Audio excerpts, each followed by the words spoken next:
Oke,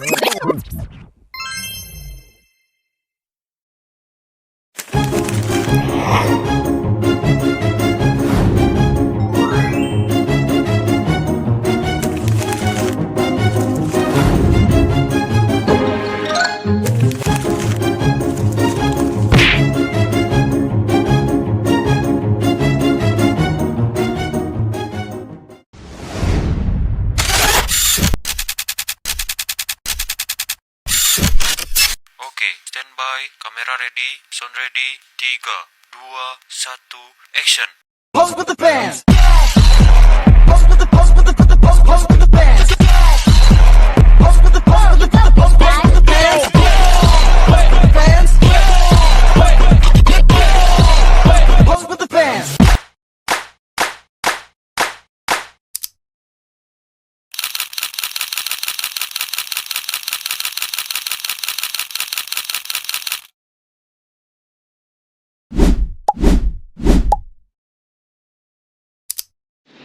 Dunia saat ini memasuki era digitalisasi yang menyentuh hampir seluruh aspek kehidupan.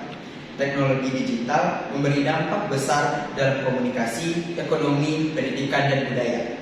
Di tengah arus globalisasi dan digitalisasi ini, semangat nasionalisme harus tetap dijaga.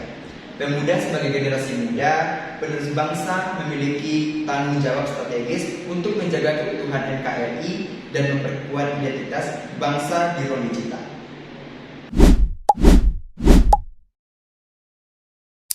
Digitalisasi adalah proses penggunaan teknologi digital untuk mengubah atau mempercepat aktivitas manusia, termasuk dalam komunikasi, informasi, ekonomi, dan sosial.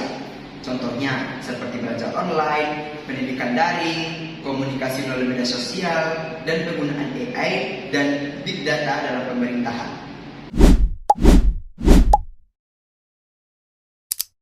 Nasionalisme. Jadi, nasionalisme itu intinya adalah rasa cinta dan bangga terhadap bangsa dan negara kita sendiri.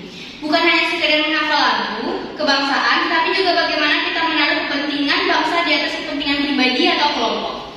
Wujud nasionalisme bisa kita lihat dari hal-hal yang sederhana, misalnya, yang pertama, menghargai budaya sendiri, seperti merasa bangga saat memakai batik atau mencintai bahasa daerah.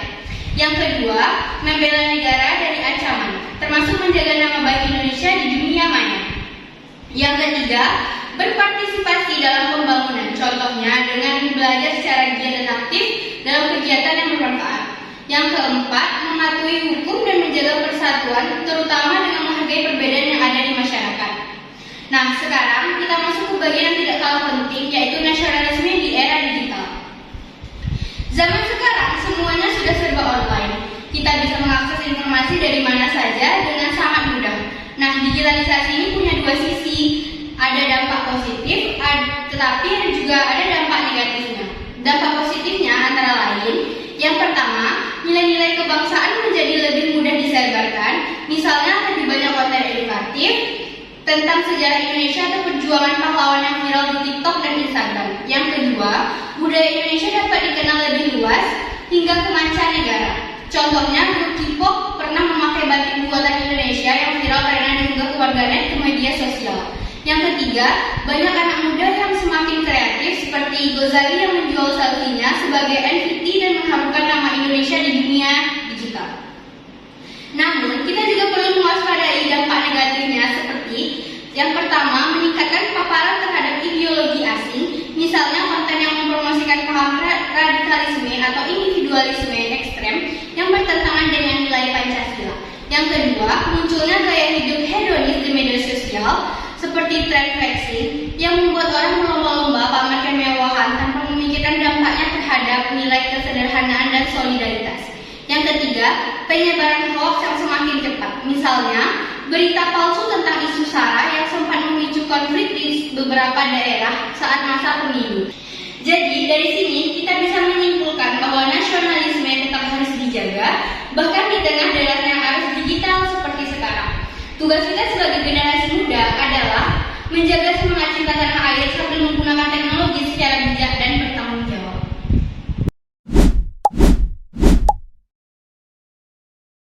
Satu, disinformasi dan hoax. Banyak berita palsu yang memecah belah persatuan bangsa. Dua, radikalisme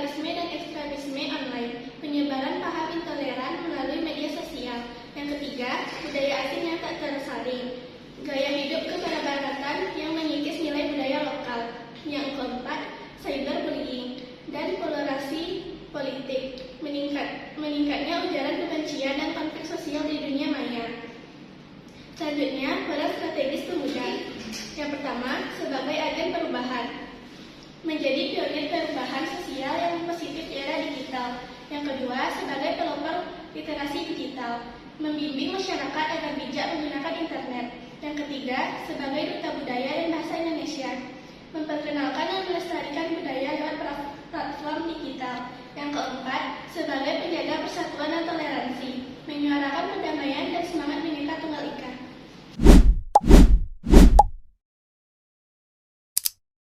Kita sebagai generasi muda bisa berperan nyata untuk berkontribusi lewat hal-hal sederhana tapi berdampak. Misalnya, yang satu bikin konten edukasi dan kreatif YouTube, TikTok, atau Instagram tentang budaya, sejarah, atau nilai positif Indonesia.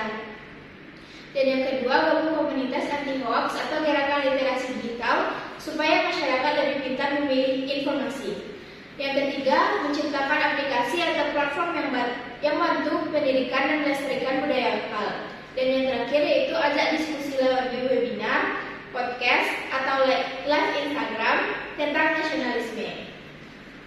Adapun contoh-contoh nyata untuk peranan pemuda dalam menjaga keutuhan NKRI adalah yang pertama yaitu gerakan Indonesia Tanpa Hoax, seperti kampanye melawan berita palsu. Yang kedua ada startup karya anak bangsa kayak Gojek dan Ruang Guru lahir dari ide dan kerja keras anak muda Indonesia. Dan yang ketiga ada budaya lokal di TikTok, banyak influencer muda memperkenalkan tarian, bahasa, makanan tradisional secara keren. Dan yang terakhir yaitu komunitas literasi digital di daerah, membantu warga paham teknologi dan lebih bijak dalam digitalisasi. Intinya, setiap dari kita bisa punya peran untuk membangun Indonesia dimulai dari hal kecil yang kita kuasai. Baik, dari isi materi yang dapat kami sampaikan, dapat kita sama-sama pelajari bahwa era digital menghadirkan tantangan sekaligus peluang. Dan nasionalisme tidak boleh pudar meski zaman pun berubah. Karena pemuda adalah garda terdepan dalam menjaga jati diri bangsa. Oleh karena itu, mari bersatu dan berinovasi demi Indonesia yang lebih kuat dan berdaulat. Sekian dari saya. Wassalamualaikum warahmatullahi wabarakatuh.